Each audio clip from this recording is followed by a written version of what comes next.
할렐루야. 이 새벽 기도의 자리에 오신 여러분을 주님의 이름으로 축복합니다. 함께 기도하고 말씀 나누도록 하겠습니다. 참 좋으신 주님, 감사합니다.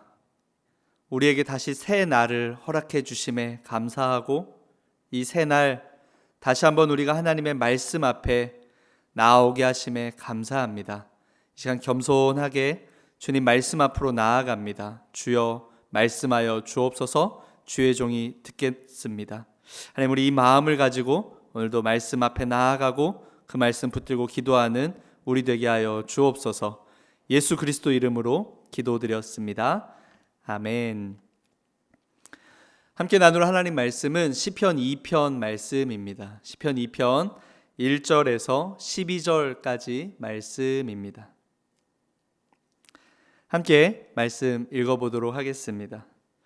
어찌하여 이방 나라들이 분노하며 민족들이 헛된 일을 꾸미는가? 세상의 군왕들이 나서며 관원들이 서로 꾀하여 여호와와 그의 기름 부음 받은 자를 대적하며 우리가 그들의 맨 것을 끊고 그의 결박을 벗어버리자 하는도다. 하늘에 계신 이가 웃으시며 주께서 그들을 비웃으시리로다. 그때에 분을 바라며 진노하사 그들을 놀라게 하여 이르시기를 내가 나의 왕을 내 거룩한 산 시온에 세웠다 하시리로다. 내가 여호와의 명령을 전하노라. 여호와께서 내게 이르시되 너는 내 아들이라. 오늘 내가 너를 낳았도다. 내게 구하라. 내가 이방 나라를 내 유업으로 주리니 내 소유가 땅끝까지 이르리로다. 내가 철창으로 그들을 깨뜨리며 질그릇같이 부수리라 하시도다. 그런즉 군왕들아 너희는 지혜를 얻으며 세상의 재판관들아 너희는 교훈을 받을지어다. 여호와를 경외함으로 섬기고 떨며 즐거워할지어다. 그의 아들에게 입맞추라. 그렇지 아니하면 진노하심으로 너희가 길에서 망하리니 그의 진노가 급하심이라. 여호와께 피하는 모든 사람은 다 복이 있도다. 아멘.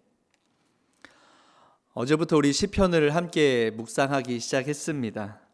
이 시편의 말씀은 이 땅을 살아가는 하나님의 자녀들이 살아가는 삶의 현장에서 하나님 앞에 올려드리는 삶의 고백 모음집이라고 볼 수 있습니다. 살아가며 느끼는 수많은 감정들을 하나님 앞에 쏟아놓는 것이죠. 그래서 칼빈은 이 시편을 보며 영혼의 거울이다, 우리 모든 사람들이 느끼는 수많은 감정이 담겨있는 거울이다라고 말하기도 합니다. 때로는 그 기쁨이 너무 그 감정이 기쁨에 겨워 이 기쁨에 겨운 찬양으로 고백되기도 하고요. 때로는 깊은 탄식 가운데 고백되기도 합니다. 때로는 과거의 회상을 고백하기도 하고요. 또 때로는 중요한 지혜나 교훈을 얻기도 합니다. 어제 묵상했던 시편 1편 말씀이 이런 지혜 시로 분류되는 시이기도 합니다. 오늘 우리가 함께 살펴본 이 2편의 말씀은 흔히 우리가 제왕시로 구분하는 시입니다. 제왕시는 이 땅의 진정한 왕이 누구인지, 그리고 그 왕을 모시는 진정한 백성들은 어떻게 살아야 되는지를 보여주는 시입니다. 오늘 이 말씀을 통하여서 우리 삶의 진정한 왕은 누구인지, 또 하나님의 백성들은 그 앞에서 어떻게 살아가야 하는지를 함께 또 깨닫는 아침이 되기를 소망해 봅니다. 오늘 말씀은 크게 네 단락으로 구분할 수 있습니다. 첫 번째 단락은 1절부터 3절까지 말씀에 기록되어 있습니다. 세상 왕의 반란으로 정리해 볼 수 있습니다. 1절의 시작은 탄식으로 시작합니다. 어찌하여 라고 시작합니다. 다른 말로 하면 어쩌자고 이렇게 표현할 수 있을 것 같습니다. 무슨 탄식일까요? 하나님을 믿지 않는 세상의 나라들 그리고 민족들이 헛된 꿈을 가지고 헛된 일을 꾸미는 것에 대한 탄식을 의미합니다. 특별히 1절에서 꾸미는가라는 단어, 꾸미다라는 말은 어제 시편 1편에서 묵상하다와 같은 단어입니다. 하가라는 단어인데요. 이 같은 단어를 시편 저자는 쓰면서 분명한 대조를 보여줍니다.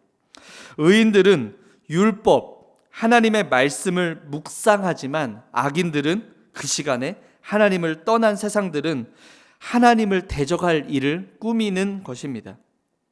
그런데 이 꾸미는 일이 2절과 3절로 가면 더 구체화됩니다. 그저 생각으로만 머물지 않습니다.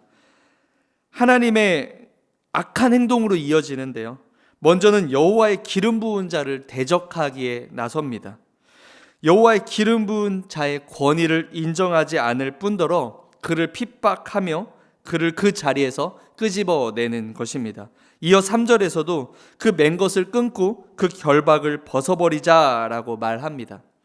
진정한 왕의 거룩한 통치를 자신들을 향한 속박과 억제로 여기면서 진정한 자유는 거기에서 오는 것이 아니다라고 말하고 생각하고 행동하는 것입니다.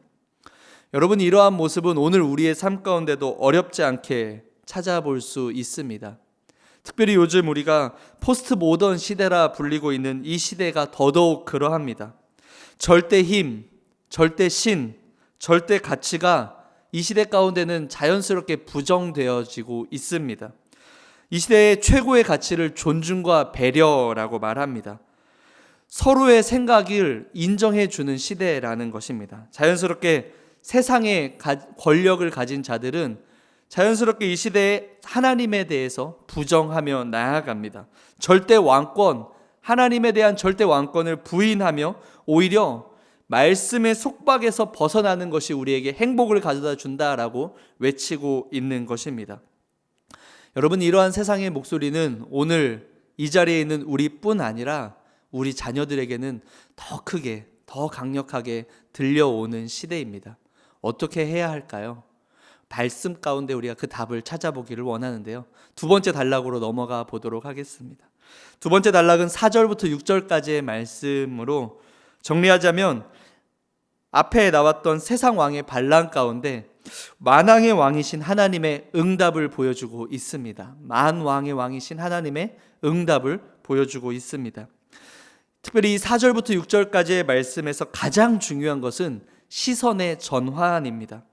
이방 나라들, 민족들, 세상의 군왕들의 모습을 보며 탄식하던 시편 기자가 4절에서 그의 시선을 완전히 전환합니다. 땅의 것이 아닌 하늘을 보고 있습니다. 하늘을 보니 무엇이 보입니까? 하늘에 계신 하나님이 보입니다. 만왕의 왕이신 하나님이 보입니다. 그리고 그분의 크고 위대하심이 보이는 것입니다. 우리에게는 너무나 두려운 존재인 세상의 군왕들과 권력가들이 그저 하나님 앞에서는 작고 너무나 작은, 그래서 그들을 보며 비웃고 계신 하나님이 보이는 것입니다. 또한 무엇이 보입니까? 그 하나님의 응답하심이 보이는 것입니다. 하나님을 없다 하는 자들을 그냥 두지 않으시고 그들을 벌하시겠다 하신 하나님의 응답이 보이는 것입니다. 그리고 그들을 향한 맹렬한 분노로 세상 왕들을 심판하실 것에 대한 내용들이 보이는 것입니다. 그리고 하나님은 세상 모든 나라를 기업으로 받을 새로운 왕을 세우겠다 하는 하나님의 뜻이 함께 보이는 것입니다. 시선을 전환하고 땅의 것이 아닌 하나님의 것을 보자 하나님이 보이고 하나님의 응답을 선명하게 볼 수 있는 것입니다. 오늘 우리의 역시 마찬가지입니다. 한 찬양의 가사처럼 주위를 둘러보면 아무도 없는 듯해 보입니다. 세상의 유혹과 시험이 내게 몰려와 내가 너무나 작고 초라해 보입니다. 두려워 보이기도 합니다. 절망스럽기도 합니다. 그러나 믿음의 눈을 들면 보이는 분이 계십니다. 바로 만왕의 왕이신 여호와 하나님입니다. 우리가 그전에 두려워하던 자들과 비교할 수 없이 크신 하나님이신 것입니다. 하나님이 보이면 오늘 우리의 삶이 그분의 역사 가운데 있음을 고백하게 됩니다. 세상이 주의 나라로 세워져 가고 있음을 고백하게 됩니다. 사랑하는 성도 여러분, 이 아침 우리의 시선의 전환이 일어날 수 있기를 소망합니다. 앞에서 봤던 세상 왕들의 그 수많은 목소리들 가운데 우리가 다시 한번 시선을 하늘로 돌려 그들을 비웃고 계신 크신 하나님을 바라볼 수 있기를 소망합니다. 세 번째 단락은 7절부터 9절까지 말씀으로요, 하나님이 세우신 새로운 왕에 대한 이야기를 우리가 함께 살펴보고 있습니다. 하나님이 세우신 새로운 왕에 대한 말씀입니다. 이윽고 하나님은 이 땅 가운데 새로운 왕을 선포하십니다. 그 왕은 어떤 왕입니까? 7절에 보니 그 왕은 하나님의 아들입니다. 8절에 보니 그 왕은 세상의 통치권을 부여받고 온 땅을 다스리는 왕입니다. 9절에 보니 그 왕은 원수들을 심판하고 세상을 강력한 힘과 통치로 다스리는 왕입니다. 그 왕이 누구십니까? 바로 예수 그리스도입니다. 세상은 이 땅에 오신 예수 그리스도를 조롱하며 그를 십자가에 높이 매달았습니다. 그들의 눈은 어두워 이 땅에 오신 만왕의 왕을 온전히 보지 못한 채 여전히 그들의 생각과 계획만으로 예수 그리스도를 조롱하며 그를 죽이기까지 했습니다.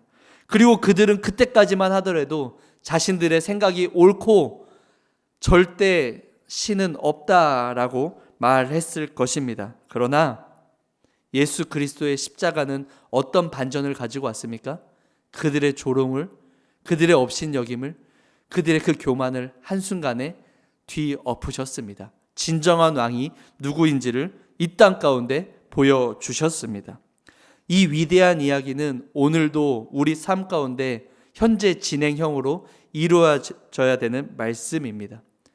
십자가를 잊은 채, 예수 그리스도를 잊은 채 그 예수 그리스도를 인정하지 않고 더 나아가 하나님을 인정하지 않고 조롱하는 세상 가운데, 그리고 여전히 자신들의 강함을 뽐내는 세상 가운데 우리는 예수 그리스도의 십자가를 기억하며 다시 왕으로 통치하실, 이미도 통치하시고 앞으로 그 통치를 완성해 가실 주님을 기억하며 그 주님을 우리의 소망으로 두고 살아가야 할 줄 믿습니다. 이 기쁜 복음의 소식이 오늘 여러분에게 진정 기쁨의 복음이 되기를 주님의 이름으로 축복합니다.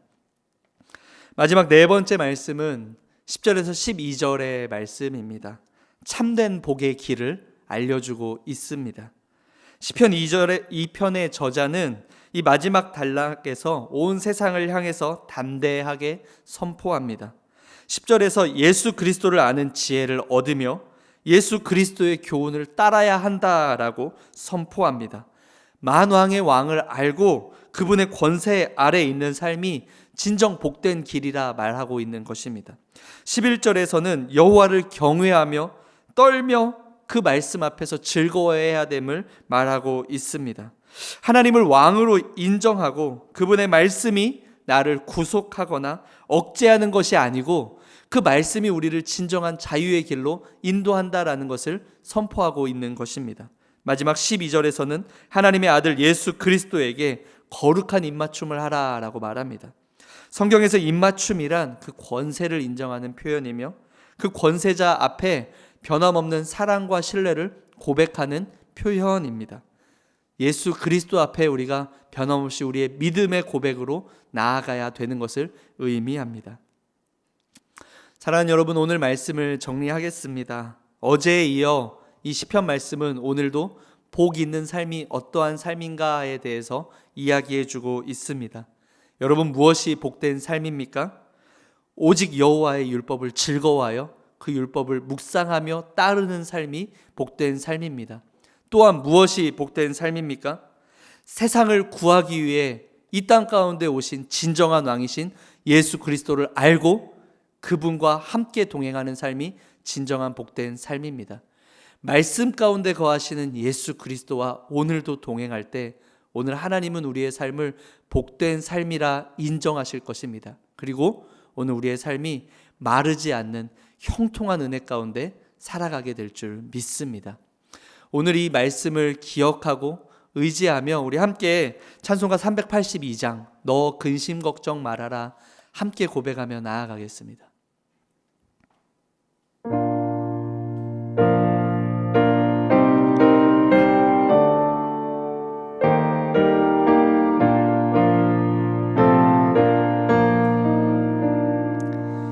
너 근심 걱정 말아라 주 너를 지키리 주 날개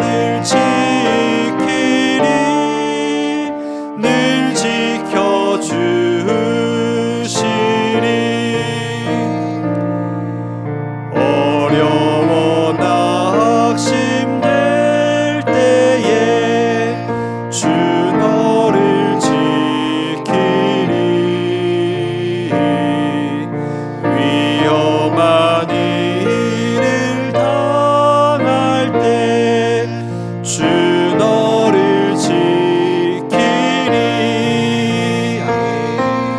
주 너를 지키리. 아무 때나 어디서나 주 너를 지키리. 늘 지켜주시리.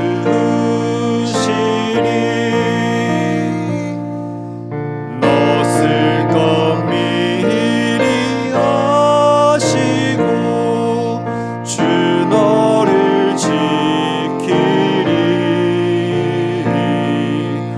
구주의 품에 구하며 주 너를 지키리.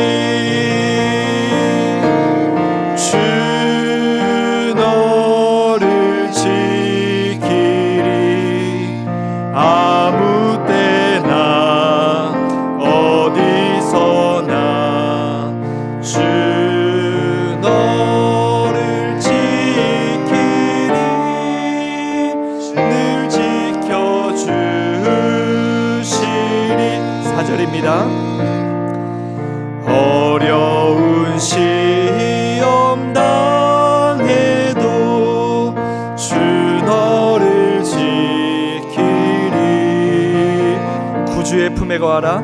구주의 품에 거하라. 주 너를 지키리. 주 너를 지키리. 아무 때나 어디서나 주 너를 지키리. 늘 지켜주시리.